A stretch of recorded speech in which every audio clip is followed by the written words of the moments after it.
नालायक गधा कहीं का, मैं तेरा बाप हूँ, मैं मर रहा था और तू ये ताज मेरे ऊपर क्यों नहीं डाल रहा था? देखिए पिताजी, आप ठीक हो गए ना? एक आवाज ने मुझे बताया था और उसने ये भी कहा था कि मेरी माँ जिंदा है और मुझे मेरी माँ के पास जाना है। गधा कहीं का, तुम्हारी माँ मर गई है, अब जल्दी से ये ताज मुझे दे दे। नहीं, मैं ये ताज नहीं दूंगा। मुझे पता चल गया है आपने मेरी माँ के साथ क्या किया और कैसे उसे धोखा दिया। आप मेरे पिता हैं, लेकिन मुझे आपसे नफरत है। देखो, ये ऐसे नहीं देने वाला, हमें जबरदस्ती ताज लेना होगा। इस ताज को पाने के लिए मैंने 10 साल की तपस्या की, 10 महीने तुम्हारी माँ के साथ रहा और तुझे 7 साल पाला। अगर तूने ताज नहीं दिया तो मैं तुझे सकता हूँ। बस बहुत हो गया, अब मैं और इंतजार नहीं कर सकता। इतने बरसों की तपस्या की है मैंने, लेकिन अब और कितने दिनों तक ये तपस्या करनी पड़ेगी? नहीं, बस बहुत हो गया, आज ही मैं वो हासिल करके ही रहूंगा। हरिंदर अपने हाथ में रखी हुई शीशी से काला जल निकालता है और उस झील में डाल देता है। देखते ही देखते पूरी झील का पानी काला पड़ जाता है और अचानक झील के बीचों बीच से तांत्रिक प्रकट होता है। तुमने मुझे क्यों बुलाया? अभी तो बहुत वक्त बाकी था। नहीं, मैं अब और इंतजार नहीं कर सकता। मूर्ख, मैंने तुम्हें कहा था कि अभी वक्त नहीं आया है, तुम अभी वो हासिल नहीं कर सकता है। नहीं, अब मुझे सोने का मुकुट चाहिए, मैं बहुत इंतजार कर चुका हूँ। तुम जानते हो तुम क्या मांग रहे हो? पूरे 100 वर्ष की तपस्या के बाद ही कोई उस मुकुट को छू सकता है, और तूने तो बस गिने चुने 10 साल की तपस्या की है, इतने में तो कुछ भी नहीं कर सकता। हाँ, नहीं, मैं उसे हासिल करके ही रहूंगा और मैं समझ गया हूं कि मुझे अब क्या करना है। ऐसा क्या करने वाले हो? मैं वो हासिल करूंगा और वो भी बहुत जल्द। हरिंदर वहां से निकल पड़ता है। तभी तांत्रिक मन ही मन मुस्कुराता है। चलो, इसके अंदर तो ये बात है, लगता है ये हासिल करके ही रहेगा। रहस्यमय मुस्कान के साथ तांत्रिक गायब हो जाता है। इधर हरिंदर घने वन की ओर बढ़ता है। तभी सामने से रानी सुमित्रा की पालकी गुजरती है। हरिंदर अचानक आगे बढ़कर पालकी के सामने खड़ा हो जाता है। क्या हो गया? तुम कौन हो और मेरी पालकी के सामने क्यों खड़े हो? महारानी, महारानी, गजब हो गया, राजमहल पर आक्रमण हो गया है। महाराज अब इस दुनिया में नहीं रहे, पूरे राजमहल में अफरा तफरी मची हुई है। तुम ये क्या कह रहे हो? नहीं, ऐसा नहीं हो सकता। अरे, मैं भी उसी महल में काम करता था। जैसे ही मुझे पता चला कि राजमहल पर आक्रमण हुआ है, मैं आपकी तलाश में आ गया। आपको वापस नहीं जाना चाहिए महारानी, राजमहल अब सुरक्षित नहीं है। तुम कैसी बातें कर रहे हो? राजमहल पर आक्रमण हुआ है, मेरे पति मर गए और तुम कह रहे हो मैं वापस न जाऊं? सैनिक, जल्दी पालकी राजमहल की ओर ले चलो। महारानी, आप कैसी बातें कर रही हैं? वहाँ महाराज मारे जा चुके हैं और दूसरे पड़ोसी राज्य ने महल पर कब्जा कर लिया है। अगर आप वहाँ गई तो आपको नुकसान पहुँच सकता है। आप मेरे साथ मेरी झोपड़ी में चलिए। नहीं, मैं तुम्हारे साथ कैसे जा सकती हूँ? मेरे पति हैं जिनके साथ मैंने 7 जन्मों तक जीने मरने की कसम खाई हूँ। मैं उन्हें आखिरी वक्त ऐसे नहीं छोड़ सकती। सैनिक, पालकी राजमहल की ओर ले चलो। आप मुझ पर विश्वास करिए, महाराज का मेरे ऊपर बड़ा एहसान है।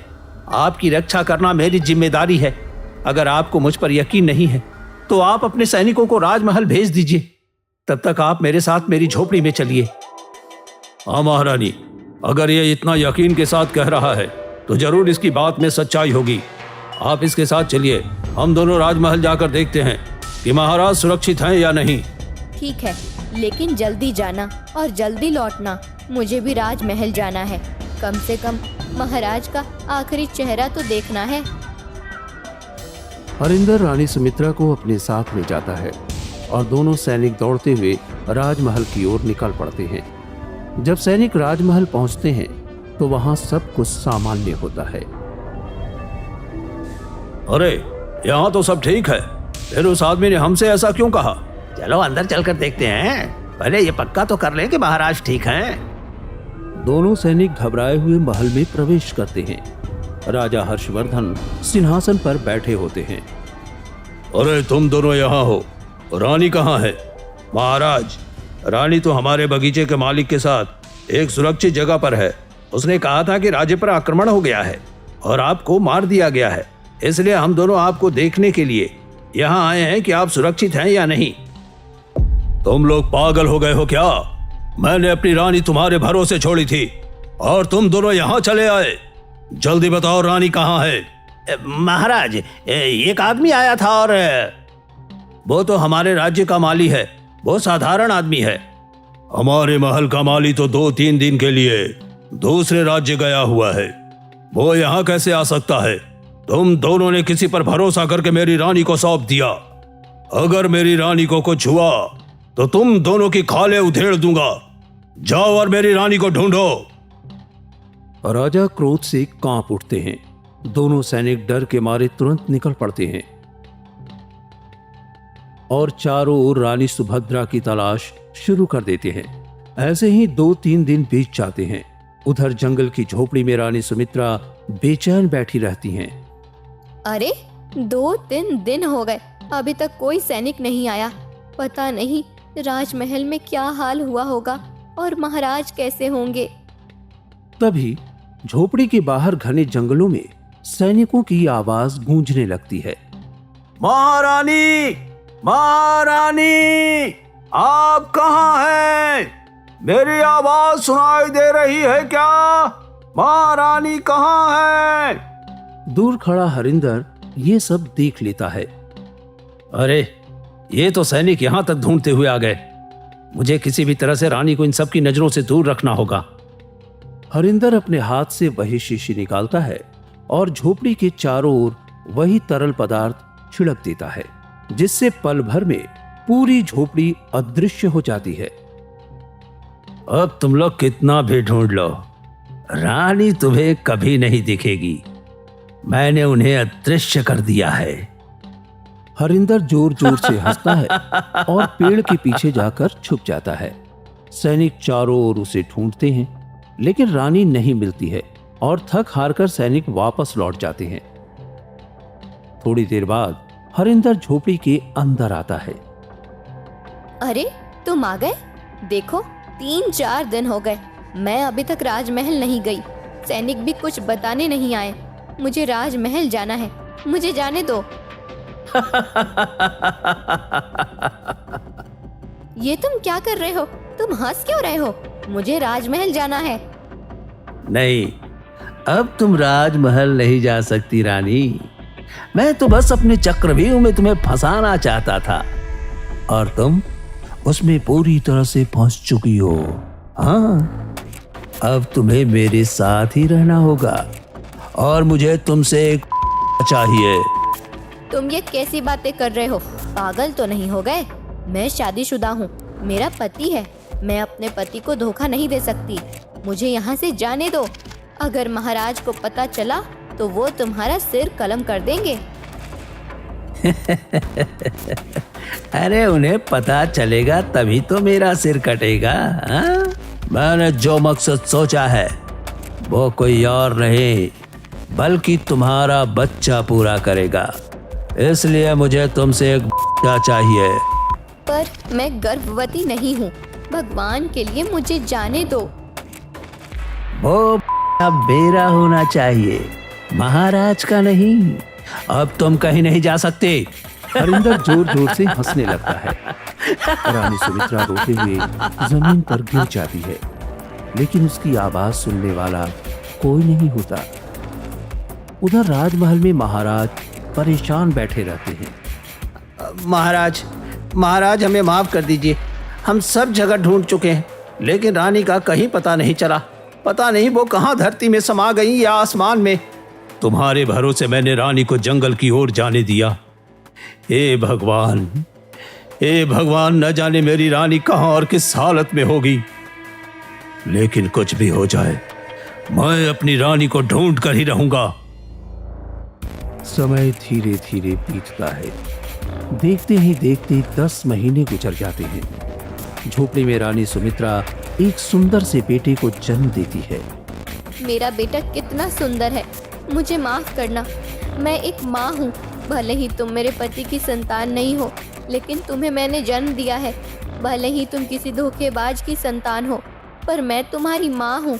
माँ कभी अपने बच्चे से नफरत नहीं कर सकती। मैं तुमसे बहुत प्यार करती हूँ।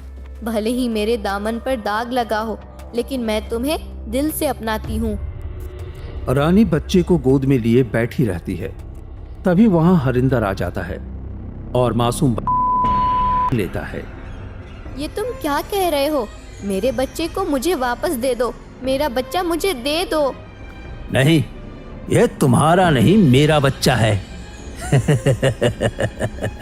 मैंने इसके लिए पूरे 10 महीने इंतजार किया है। अब तुम मेरे किसी काम की नहीं हो। तुम यहाँ से चली जाओ। भगवान के लिए ऐसा मत करो। तुमने मेरे दामन पर दाग लगाया, लेकिन ये मेरा बच्चा है। इसी बच्चे के सहारे मैंने 10 महीने तुम्हारे साथ बिताए हैं। मुझे मेरा बच्चा दे दो। नहीं, इस बच्चे की मदद से मैं वो सब हासिल करूंगा जिसके लिए मैंने ये सब किया है। हरिंदर बच्चे को लेकर आगे बढ़ने लगता है। रानी सुमित्रा उसके पैर पकड़ लेती है। अरे छोड़ो मेरा पैर, मैंने कहा छोड़ो। आज के बाद तुम्हें जो करना है करो। अरे जियो या मरो, लेकिन मेरे रास्ते से हट जाओ। हरिंदर रानी को धक्का दे देता है और बच्चे को लेकर चला जाता है। नहीं, भगवान के लिए ऐसा मत करो। मेरे बच्चे को छोड़ दो। मैं उसके बिना नहीं जी सकती। बच्चा, मेरा बच्चा। रानी रोती बिलखती उसके पीछे जाती है। भागते हुए उसके पैरों में चोट लग जाती है और खून बहने लगता है, लेकिन फिर भी रानी पागलों की तरह भागती रहती है। तभी सैनिक उसे देख लेते हैं। महारानी, ये क्या, आप यहाँ पूरे 10 महीने बाद? रानी माँ चलिए, महाराज आपके लिए बहुत परेशान है। हमारी गलती की वजह से आपको इतना भटकना पड़ा।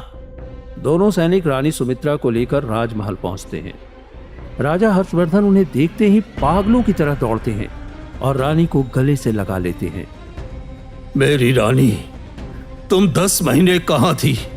मैं तुम्हें ढूंढते ढूंढते पागल हो गया था। महाराज, मुझे माफ कर दीजिए। मैं चाहकर भी आपसे दूर रही, लेकिन पहले मुझे मेरे बच्चे को ढूंढना होगा। वो इंसान मेरे बच्चे को लेकर चला गया है। वो उसकी देगा। रानी, ये तुम कैसी बातें कर रही हो? हमारी शादी के तो सिर्फ 2 ही दिन हुए थे, और वो भी 2 दिन मैंने तुम्हें छुआ तक नहीं, क्योंकि तुम्हारा माता रानी का पाठ चल रहा था। तो फिर तुम माँ कैसे बन सकती हो? तुम कैसी बहकी बहकी बातें कर रही हो? ये सुनते ही रानी सुमित्रा घुटनों के बल बैठ जाती है। वो फूट फूट कर रोने लगती है।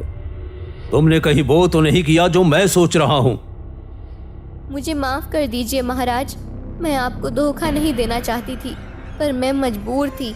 उस आदमी ने मुझे मजबूर किया था, और यह बच्चा उसी का है, पर मैंने उसे जन्म दिया है। मैं उसकी माँ हूँ, इसलिए मैं उसे ढूंढ रही हूँ। महाराज, मुझे मेरा बच्चा चाहिए। ये सुनते ही राजा हर्षवर्धन भी घुटनों के बल बैठ जाते हैं और वो भी फूट फूट कर रोने लगते हैं। रानी, ये तुमने क्या किया? तुम किसी और के बच्चे की माँ कैसे बन सकती हो? तुम तो मुझसे बहुत प्रेम करती थी। मैं तुम्हें बचपन से प्रेम करता था, फिर तुमने मुझे धोखा क्यों दिया? यह सुनकर सभी सैनिक मन ही मन हंसने लगते हैं। देखो, हम सब 10 महीने से परेशान रहे कि रानी कहाँ होगी, किस हालत में होगी, और यहाँ तो रानी ने दूसरा ही गुल खिला दिया। हाँ, तू ठीक ही कह रहा है। अरे कितने भी बड़े घर की रानी क्यों ना हो, मर्द को देखकर फिसल ही जाती है। हमारे महाराज कितने अच्छे थे, फिर भी रानी 2 कौड़ी के इंसान के बच्चे की माँ बन गई। ये सारी बातें राजा हर्षवर्धन सुन लेते हैं। वो गुस्से से आग बबूला हो जाते हैं। राजा हर्षवर्धन रानी सुमित्रा का हाथ पकड़ लेते हैं। तुमने मेरी नाक कटवा दी। तुम अब मेरे महल में कभी नहीं रह सकती, और आज के बाद अपना ये मनहूस चेहरा मुझे मत दिखाना। नहीं महाराज, भगवान के लिए ऐसा मत कीजिए। मुझे मेरा बच्चा ढूंढ कर दे दीजिए। मैं अपने बच्चे के बिना नहीं रह सकती। हर्षवर्धन रानी को खींचते हुए महल से बाहर निकालते हैं। आज के बाद तुम मेरे लिए मर चुकी हो। राजा हर्षवर्धन रोते हुए वहां से चले जाते हैं। कुछ भी हो जाए महाराज, आपने मुझे गलत समझा। कोई बात नहीं, मैंने आपका दिल तोड़ा है तो आपका गुस्सा जायज है, पर मैं अपने बच्चे को ढूंढना बंद नहीं कर सकती। वो कोई पाप नहीं, वो मेरा बच्चा है और मैंने उसे जन्म दिया है। रानी सुमित्रा निकल पड़ती हैं। वो हर जगह तलाश करती है, लेकिन बच्चा कहीं नहीं मिलता। उधर हरिंदर बच्चे को लेकर 2 दिनों तक तप करता है। अरे 2 दिन हो गए, लेकिन अभी तक मुझे वो क्यों नहीं मिला? लगता है मुझे तांत्रिक महाराज के पास जाना ही होगा। हरिंदर बच्चे को उठाकर झील के किनारे पहुंच जाता है। वो शीशी से 2 बूंद पानी झील में डालता है। तभी तांत्रिक प्रकट हो जाता है। 10 महीने बाद मुझे फिर क्यों याद किया? देखिए, जैसा मैंने कहा था, मैंने रानी से वो बच्चा प्राप्त कर लिया। अब मुझे इस बच्चे से वो मुकुट चाहिए। बताइए, उसे कैसे हासिल करूं? अरे ये तो अभी 2 दिन का बच्चा है। इसे इस्तेमाल करने के लिए तुम्हें 7 साल इंतजार करना पड़ेगा। ये आप कैसी बातें कर रहे हैं गुरुदेव? मैं 7 साल और इंतजार नहीं कर सकता। तो भूल जाओ, क्योंकि 100 साल की तपस्या से मिलने वाली वस्तु अब 7 साल में मिल रही है, तो इंतजार तो करना ही पड़ेगा। ठीक है, अगर आप कह रहे हैं तो मैं 7 साल भी इंतजार करूंगा और इसकी अच्छे से परवरिश करूंगा। हरिंदर बच्चे को लेकर अपने कबीले में पहुंच जाता है। सभी कबीले वाले बच्चे को देखकर इकट्ठे हो जाते हैं। अरे हरिंदर, इतने सालों बाद आया और बेटा भी साथ लाया। हाँ अम्मा, ये मेरा ही बेटा है और अब हम इसी कबीले में रहेंगे। ये बच्चा कोई साधारण नहीं लग रहा। कहीं इसी से तुम वह हासिल करने वाले हो जिससे हमारे कबीले का भला होगा? हाँ, आपने सही समझा। मेरे पिता ने इसी के लिए अपने प्राण दिए थे और मैं उनकी आखिरी इच्छा पूरी करूंगा। ठीक है, फिर हम सब तुम्हारे साथ हैं। पूरा कबीला खुश हो जाता है। धीरे धीरे वक्त बीतता है। देखते ही देखते 7 साल गुजर जाते हैं। इन 7 सालों में हरिंदर रोहित से बेइंतहा प्रेम करने लगता है। रोहित भी हरिंदर से बहुत प्रेम करने लगता है। फिर एक दिन, पिताजी 7 वर्ष हो गए, मैंने कभी अपनी माँ को नहीं देखा। मेरी माँ कहाँ है? अरे बेटा, तुम नहीं जानते, तेरी माँ तो जन्म लेते ही इस दुनिया से चल बसी। तब से मैंने पूरी कोशिश की कि तुम्हें माँ और पिता दोनों का प्यार दे सकूं। पर पिताजी, माँ मुझे कैसे छोड़कर जा सकती है? जब तुम इस दुनिया में आया तभी वो चली गई। लेकिन चिंता मत कर, मैं तुम्हें कभी अकेला छोड़कर नहीं जाऊंगा। और सुनो, आज मैं जंगल से लकड़ियां काटने जा रहा हूँ। मैंने तुम्हारे लिए खाना बनाकर रख दिया है, तुम खा लेना। जी पिताजी, मैं खा लूंगा। रोहित झोपड़ी में बैठ जाता है और हरिंदर बाहर निकल जाता है। बेटा, अब तो वो मुकुट हासिल करने का वक्त आ गया है। हाँ, मैंने सोच लिया है मुझे क्या करना है। हरिंदर थोड़ा आगे बढ़ता है। तभी एक बड़ा सा सांप आकर उसे काट लेता है। अरे हरिंदर बेटा, ये क्या हो गया? अरे ये क्या हो गया? अरे रोहित बेटा, बाहर आओ, देखो तुम्हारे पिताजी को एक सांप ने काट लिया। रोहित झोपड़ी से भागकर बाहर आता है। क्या हुआ अम्मा? मेरे पिताजी को क्या हो गया? बेटा देखो, तुम्हारे पिताजी को एक सांप ने काट लिया। अब तो तुम्हारे पिताजी नहीं बच सकते हैं। नहीं, ऐसा नहीं होगा। मैं अपने पिताजी को मरने नहीं दे सकता। मैंने पहले अपनी माँ को खो दिया, मैं अपने पिताजी को नहीं खो सकता। मैं अपने पिताजी को बचा कर ही रहूंगा। अब तो एक ही रास्ता है। घने जंगलों के बीच सुजानंद ब्रह्मकुली की एक गुफा है। उस गुफा के अंदर एक सोने का मुकुट मिलेगा। तुम उस मुकुट को लाकर जैसे ही अपने पिता के ऊपर रखोगे, तुम्हारे पिता ठीक हो जाएंगे, क्योंकि वह मुकुट बहुत शक्तिशाली है। ठीक है, मैं अपने पिताजी से बहुत प्रेम करता हूँ। अगर उन्हें बचाने के लिए मुझे उस गुफा में जाना भी पड़े तो मैं जाने के लिए तैयार हूँ। पिताजी, आप चिंता मत करिए, मैं आपको मरने नहीं दूंगा। रोहित परेशान होकर वहां से निकल पड़ता है। बूढ़ी औरत मुस्कुराने लगती है। रोहित घने जंगल की ओर बढ़ता है। तभी अचानक उसके पैरों में कांटे चुभ जाते हैं। मेरे पैरों में इतने सारे कांटे लग गए, लेकिन मैं रुक नहीं सकता। मुझे किसी भी तरह करके अपने पिताजी को बचाना ही होगा। रोहित अपने पैरों से कांटे निकालता है और आगे बढ़ जाता है। थोड़ी ही दूर जाने के बाद शेर की दहाड़ सुनाई देती है। हे भगवान, ये क्या? ये तो शेर की दहाड़ने की आवाज है। अगर वो मुझे खा गया तो मैं पिताजी को कैसे बचाऊंगा? लेकिन मैं वापस नहीं जा सकता। डरते हुए भी रोहित आगे बढ़ता है और कुछ ही देर में एक बहुत बड़ी भयानक गुफा के सामने पहुंच जाता है। अच्छा, तो इसी गुफा के अंदर वो ताज है। लेकिन यहाँ तो इतना बड़ा दरवाजा है, मैं इसे हिला भी नहीं पाऊंगा। तो अंदर कैसे जाऊंगा? लेकिन मुझे किसी भी तरह अंदर जाना ही होगा। जैसे ही रोहित दरवाजे के पास जाता है, वो विशाल दरवाजा अदृश्य हो जाता है। ये क्या? इतना बड़ा दरवाजा अचानक गायब हो गया। मतलब मैं सच में इसके अंदर जा सकता हूँ? रोहित गुफा के अंदर चला जाता है। उसके सामने दोनों ओर हीरे और मोती भरे हुए दिखाई देते हैं। इतना सारा खजाना मैंने अपने पूरे जीवन में कभी नहीं देखा। अगर ये मिल जाए तो पिताजी की सारी गरीबी दूर हो जाएगी। रोहित आगे बढ़ता है, लेकिन तभी रुक जाता है। नहीं, मैं लालच नहीं कर सकता। मैं यहाँ ताज के लिए आया हूँ। मुझे पहले पिताजी को बचाना होगा।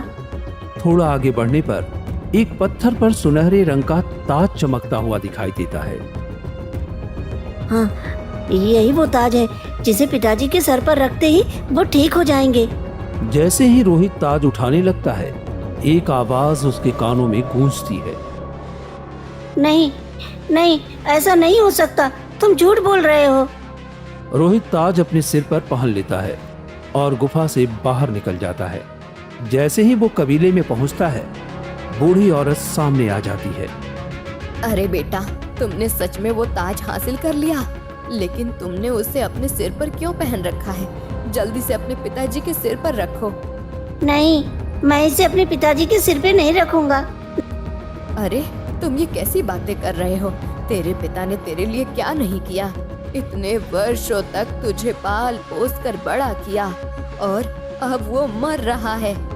नहीं, कुछ भी हो जाए, मैं ये ताज अपने पिताजी को नहीं दूंगा, क्योंकि ये ताज किसी और का है और जिसका है मैं उसी को दूंगा।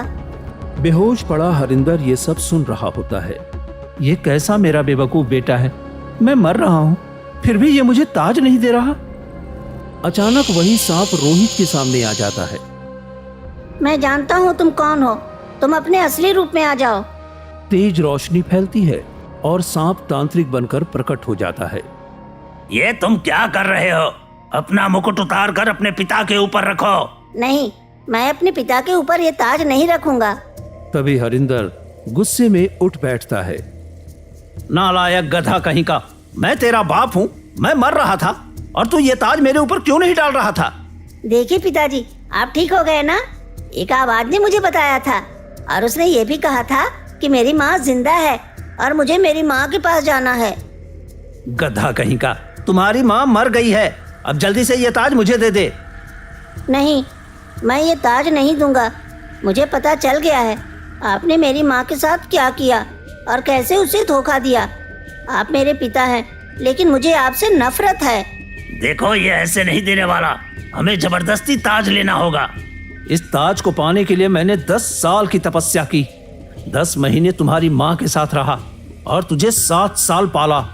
अगर तूने ताज नहीं दिया तो मैं तुझे सकता हूँ।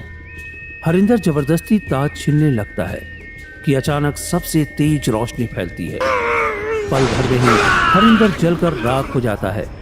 ये दृश्य देखकर तांत्रिक बूढ़ी औरत और कबीले के बाकी लोग कांप जाते हैं। नहीं, ये ताज अपने असली रूप में आ गया है। हमें यहाँ से दूर जाना होगा। भागो यहाँ से, भागो।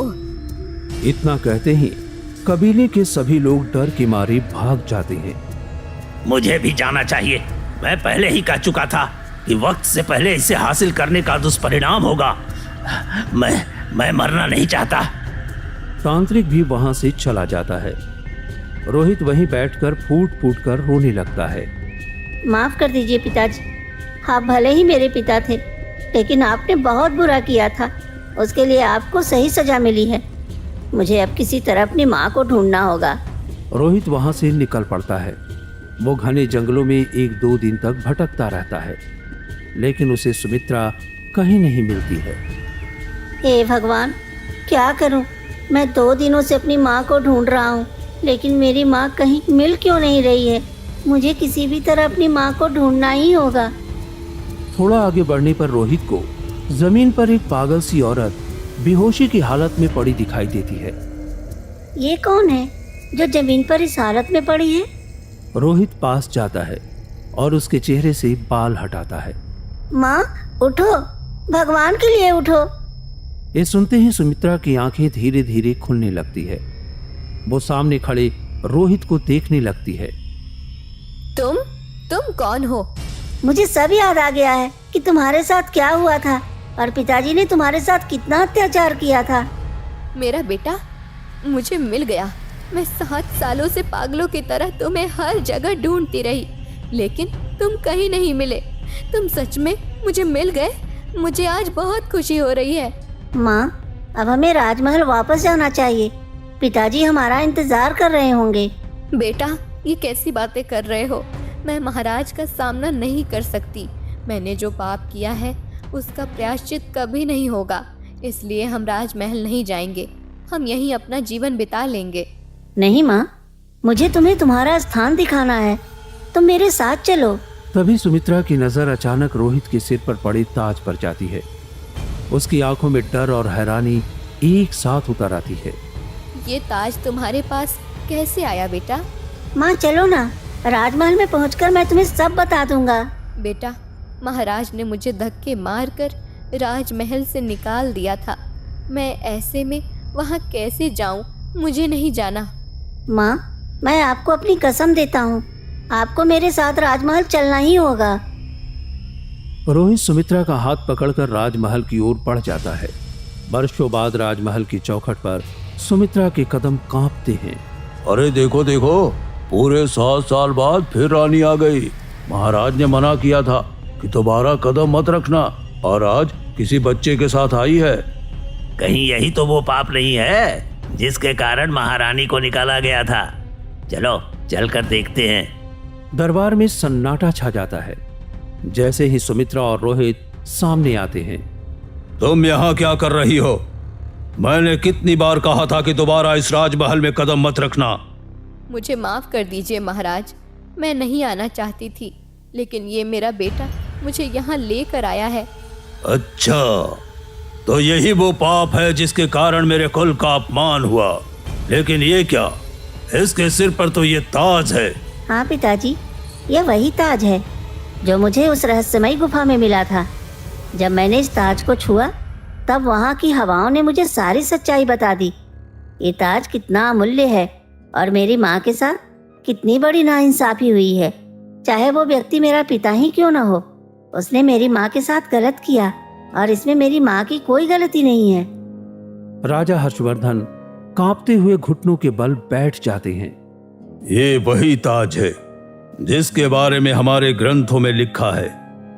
वर्षों पहले कहा गया था कि एक ऐसी रानी होगी जिसके दामन पर दाग लगेगा, लेकिन उसी रानी की संतान इस ताज को धारण करेगी। वो कोई साधारण ताज नहीं है। जिसके सिर पर यह ताज जाता है उसके राज्य को कभी नुकसान नहीं होता, और आज इसी ताज की वजह से हमारे राज्य का श्राप समाप्त हो गया। महाराज, ये कैसी बातें हैं? कैसा श्राप और कैसा ताज? वर्षों पहले हमारे राज्य में एक महान साधु आए थे। उन्होंने ये ताज हमारे पूर्वजों को दिया था ताकि राज और प्रजा की भलाई हो, लेकिन मेरे दादा लालच में अंधे हो गए। उन्होंने इस ताज के घमंड में मासूम औरतों और लड़कियों पर अत्याचार किया। उसी पाप के कारण इस ताज पर श्राप लग गया और ये अदृश्य होकर इसी गुफा में कैद हो गया था। इसके बाद हमारे राज्य में अकाल आया। लोग राज्य छोड़कर चले गए, खेत सूख गए, प्रजा दुखी हो गई। लेकिन मेरे दामन पर दाग क्यों लगा महाराज? क्योंकि श्राप ये था कि जैसे मेरे दादा ने दूसरों की इज्जत को रौंदा है, वैसे ही राजमहल की इज्जत भी रौंदी जाएगी। निर्दोष रानी अपमानित होगी, लेकिन उसी रानी की संतान इस ताज को वापस लाएगी। और उसी दिन राज्य को खोए हुए सारे वरदान मिल जाएंगे। आज वो दिन आ गया। सुमित्रा, मैं तुम्हें अपनी पत्नी के रूप में स्वीकार करता हूं और रोहित, तुम ही मेरे सच्चे उत्तराधिकारी हो। तुम्हारे भीतर वो शक्ति है जिसकी कमी से मेरा राज्य अधूरा था। राजा हर्षवर्धन सुमित्रा और रोहित को गले लगा लेते हैं। पूरे दरबार की आंखें नम हो जाती है। महाराज, मुझे माफ कर दीजिए, हमने रानी के लिए गलत शब्द कहे। रानी तो देवी निकली, इन्होंने हमारे वर्षों के दुख को दूर कर दिया। रानी माँ, हमें माफ कर दीजिए। सुमित्रा राजा हर्षवर्धन और रोहित के साथ राजमहल में फिर से अपने स्थान पर खड़ी होती है। वर्षों बाद राजमहल में फिर से सच्चाई और न्याय की रोशनी मिलती है।